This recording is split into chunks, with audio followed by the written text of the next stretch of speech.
Welcome to Landmark Lanes. If you lived in Milwaukee long enough, you've definitely heard of it. Located near Farwell and North, this bowling alley has been around for so long, it's becoming a Milwaukee landmark in its own right.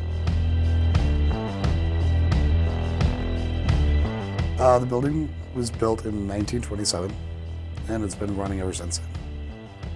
We have 3 bars, 16-lane bowling alley, and an arcade. We get people down here all the time who are like, oh, I haven't been down here in 30, 40 years.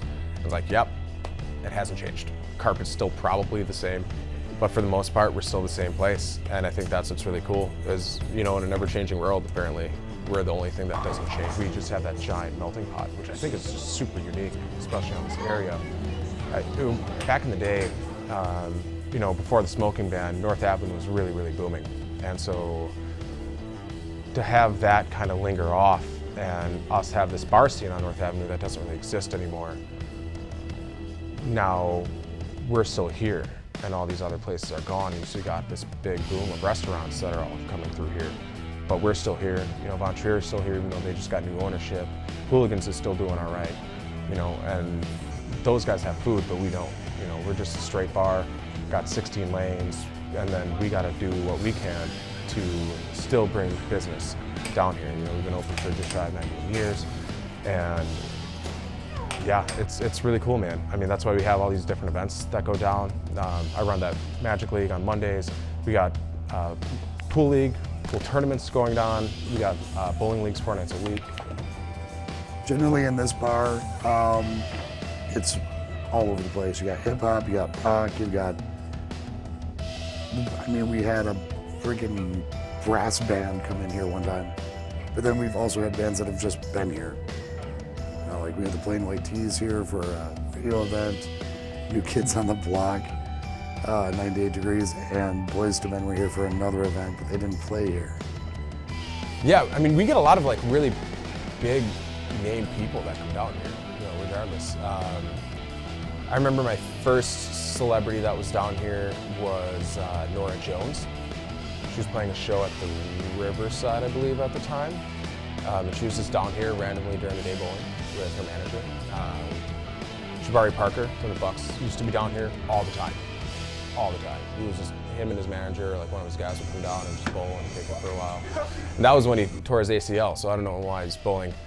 That's liabilities. And like we have on average 1 or 2 big acts that come here just to be here, but not to play here. Because like we have a weird association with the Pabst where we're like, we've done promotional events with them. So every once in a while they'll be like, hey, you guys should go bowling at Landmark to whatever band's in town.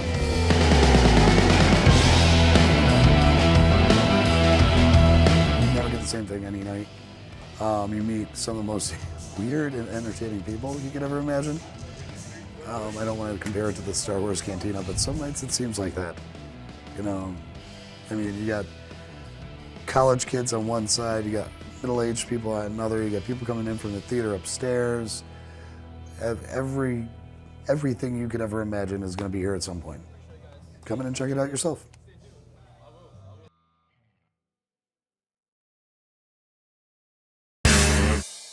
One of those things that is also a stress release. So music and the combination of doing something that'll kind of just ease your physical and mental and emotional stress, it's just a bonus. So yeah, I travel. I go to different cities and skate because you get to listen to different types of music. You listen to what other cities are listening to. There are different styles as well. Other cities have different styles, and you get to witness all of that. I've never been in a skating competition. I don't think I'm that big of a skater, but it's just fun to actually go to different cities and to see what everyone else is doing and bring some of their style and some of their charisma back to your own hometown. Milwaukee is kind of like that silent assassin. When you hear skating, a lot of people think of Chicago, Detroit, New York, LA, but Milwaukee has its own style. We have our own swag, and we have outskated cities in the past. We have a really big following when we go to other cities. Every month there's a different large skate session, and Milwaukee is always there to represent, and we represent in large numbers. So it's like we're kind of like that silent cousin. We're attached to Chicago, we're attached to Michigan, and we just show up every time. It's for everyone. I started out as a kid, so when I see children skate and they're kind of like, working their way up to being a good skater, they're going to get there. I know they're going to get there because I've been in the same shoes. Even adults. If an adult wants to learn how to skate, it's possible. If you can learn how to ride a bike, you can learn how to skate. You can learn any type of skill. Skating is a skill that is learned at all ages.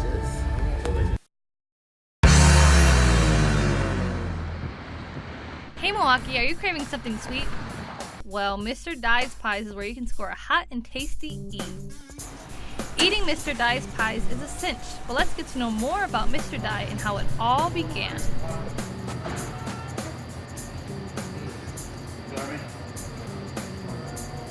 When I got out of college, I sold investments for 10 years and found myself out of work. And I always wanted to start this pie business at some point. It's something that I wanted to do. And we just got started one day. I was out of work and boom, let's go. And I went and got a couple dozen eggs and got started. And here we are. Mr. Dye attributes his pie making skills to his grandma because she put him to work in the kitchen as a child. That's why... By the time I was 12, 13, I was doing a lot of cooking in the house. Doing whole meals and making pies. Mr. Dye invests much time in his pies. His most popular one is... Brandy old-fashioned cherry pie. Did he say... Brandy? I hope this is where he explains the brandy in his pie. So we're making our brandy old-fashioned cherry pie. I had so many brandy old-fashions, I was inspired one day. You want to make sure you don't have a lot of product in your hair. So what this will do, this will cook off the alcohol, making the pie kid-friendly, so it's not knocking you over, and it also brings the brandy flavor up. That balance matches with the cherry. Don't worry, because this pie won't get you tipsy. Running this operation ain't a cakewalk, or a pie walk. I don't know. Anywho, let's get to know Mr. Dye's right-hand man. I've been helping my cousin making baked pies for years. He asked me to help him when he finally decided he wanted to do it. I've been like a major part of it because I always be there consistently, and he taught me everything, how to bake, the measurements, and just really paying attention to the customers and being personable and actually caring about what you do and making every experience a great experience. Ronnie didn't realize difficulty on knowing one's way around the kitchen until he started working with his cousin. I used to make fun of women when they would cook because I'd be like, why are you tired? Because all you did was cook. But actually when you get cooking and you thinking is stressful and it's tiring, and also just preparing. It's a lot goes into it, but it's a lot of love, it's fun. Ronnie doesn't waste any time when he sets foot in the kitchen.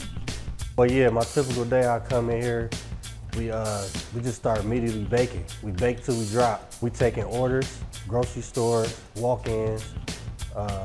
We just come in here baking pie. We preparing for the week. We got farmers markets that we attend. We try to attend as many as possible every weekend, so we just preparing for everything. Ronnie doesn't mind putting in the time and effort in his pies, but the one that's time consuming and it gets it's a key lime pie because we got a squeezer and we squeeze it one by one with each line because key limes are very small. So we all had our turn in that and we're all strong from that. Both forearms are very strong. What involvement does Mr. Dye have with the Milwaukee Public Schools? My son, Jonathan Jr., is a proud alumni of French immersion program. So over the years, I've always donated pies for functions or volunteer time there and helping out, and we still do from time to time. We'll send pies over to the school. So we're kind of part of the culture there, Okay, talk is cheap and every frog praises its own pond. So what does this patron say upon sampling Mr. Dye's pies? Delicious. Thank you. If you missed it the first time, here's an instant replay. Delicious. Thank you. Although Mr. Dye's currently operates on a small scale, expansion is in the future. You can put them in the same page. We're just trying to build as we go. So as we network and get out and expand, we'll be in other places too. So we're not, staying secluded in one area. We're trying to go around everywhere. We're gonna try to start shipping pies. We're working on that. I think just beginning to ship it out, that'll be an expansion, and we're always working on new locations that you can purchase pie. And we have a lot of space here, so we'll probably be here for the foreseeable future. But another location is always possible. We're in demand. If you're automotively challenged, worry not, because We're on Uber Eats, and we're also on, I can't think of the other one, Grubhub, and so you can get online and they'll bring it right to your door. And the pricing comes out to about what you would have paid if you would have went and picked it up. So through those companies, we do deliveries. Mr. Dye and his crew take pride in their pies. Speaking of crew, look no further than Mario. Eat the pie and check us on Facebook and Twitter and Instagram. I couldn't have said it better myself. Jeez, all this pie talk has made me hungry, and I know exactly where to go.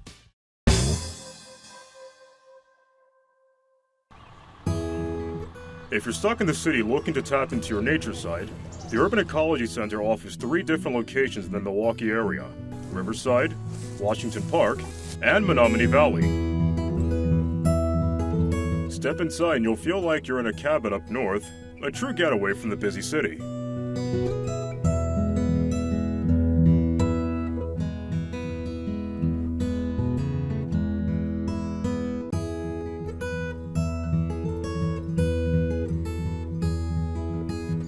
They offer a relaxing place to hang out and have a large selection of board games that you can play with your friends and family. If you're musical, they offer 3 guitars that you can play while you relax. The Urban Ecology Center has a great atmosphere for families to come and learn. In the animal room, children can see multiple different native animals to Wisconsin and let them have close-up interactions with them.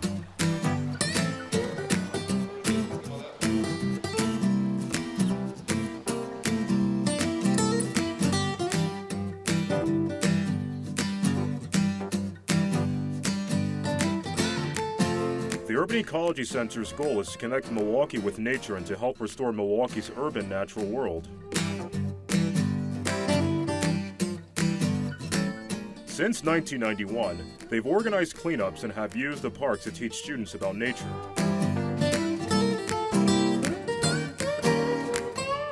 They also host lots of events such as summer camps, spring adventure days, and Brew City Birding Festival.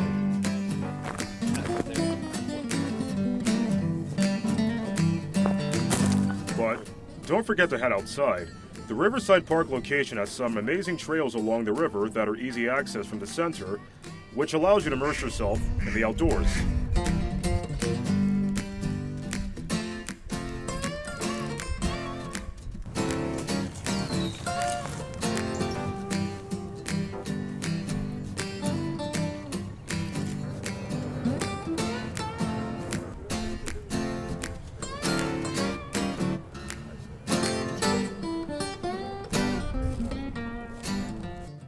The Oak Leaf Trail also runs right along the center, offering a safe place for bikers, runners, and families to enjoy the outdoors. If you're looking to engage in even more activities, the Urban Ecology Center does borrow out equipment to members such as bikes, canoes, kayaks, and all kinds of camping gear for your next weekend retreat. Whether you're a member or not, everyone's invited to stop by. If you're interested to learn more about events, membership, or ways to help Milwaukee stay green, please visit their website at urbanecologycenter.org or stop in.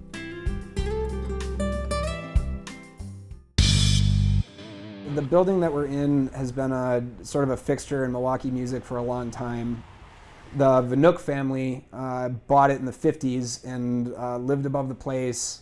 And in the early 2000s, their son Dave built on a large concert hall onto the back of it, mostly by himself, as a matter of fact. So right around, I think it must have been 2010, somewhere in there, he sold it to a couple of other people who renamed it the Metal Grill. And while the Metal Grill was open, I did a couple of festivals and a couple of bigger shows here. I've been a DIY promoter in Milwaukee probably since I was 17. Used to be the Metal Grill a long time ago, so when that place shut down, one of the guys who owns the place, Nick, reopened it under the name X-Ray Arcade. He ran a festival here every year called Dummerfest, which kind of intrigued me. I never got a chance to go to any of those shows, but I always saw that there were heavier shows happening here, and I think that's what led Nick and a lot of the owners here to this place, because they were in with those scenes. So it was really cool to be a part of the process and building everything that you see here, and just getting a chance to expand, Milwaukee's horizons with all ages DIY music. The place went up for sale about a week after the last show that I did here, and a friend of mine knew that I had been looking around for a place to call my own for a while, and he sent me a note and he said, "The Metal Grill's up for sale, you should think about it." And we had gathered about 10 different people who all had roots in Milwaukee music in one way or another.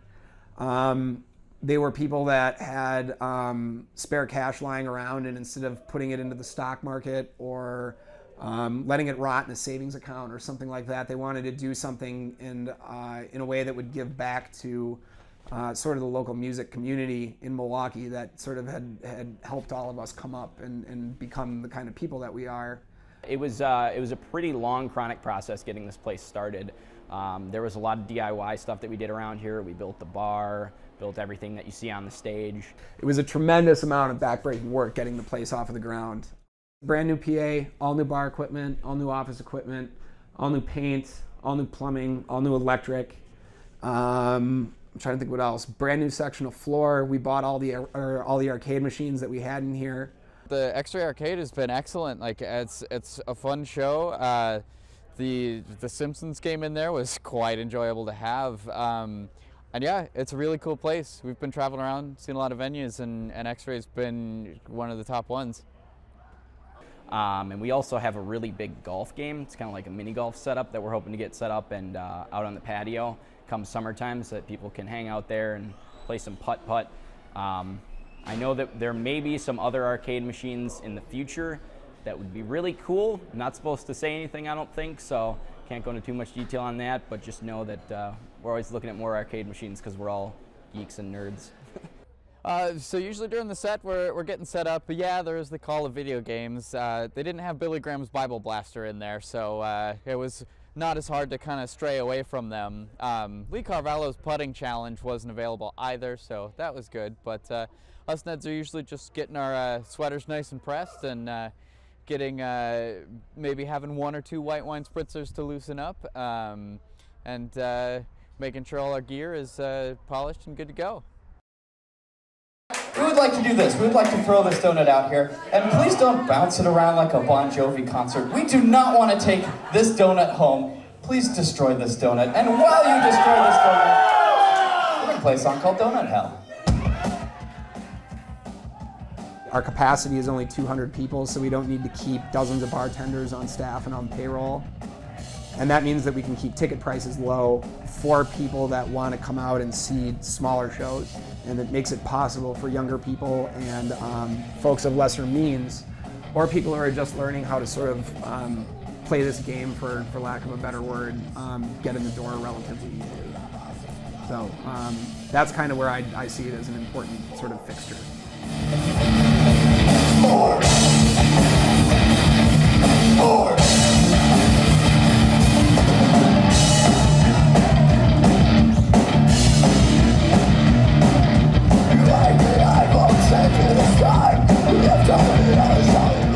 No stabbings yet, but there's been a couple holes in the wall. I won't say I wasn't upset about it, but people are getting rowdy in here, and that's what matters. It's really cool that people are excited about this space. They want to put shows on in this space.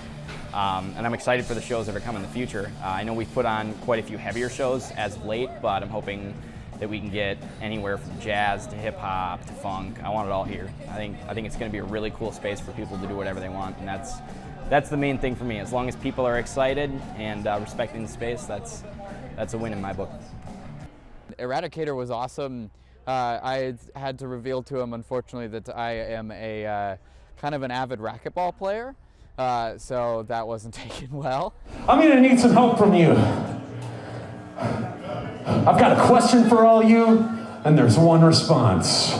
It starts with an S, and it ends with an ox. What does everyone think about the sport of football? Yeah, football sucks.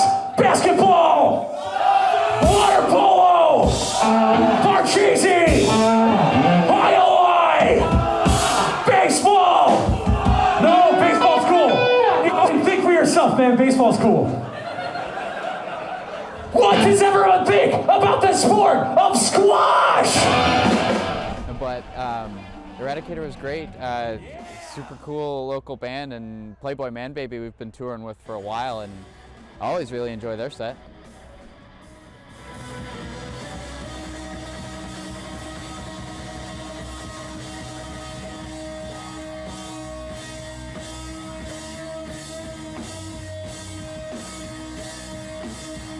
Enjoy the arcade games. They're all set to free play. And if you guys want to have a creative vessel to put on your projects and things like that, feel free to reach out. We are open to anything, and we love to have whatever you got in our X-Ray arcade.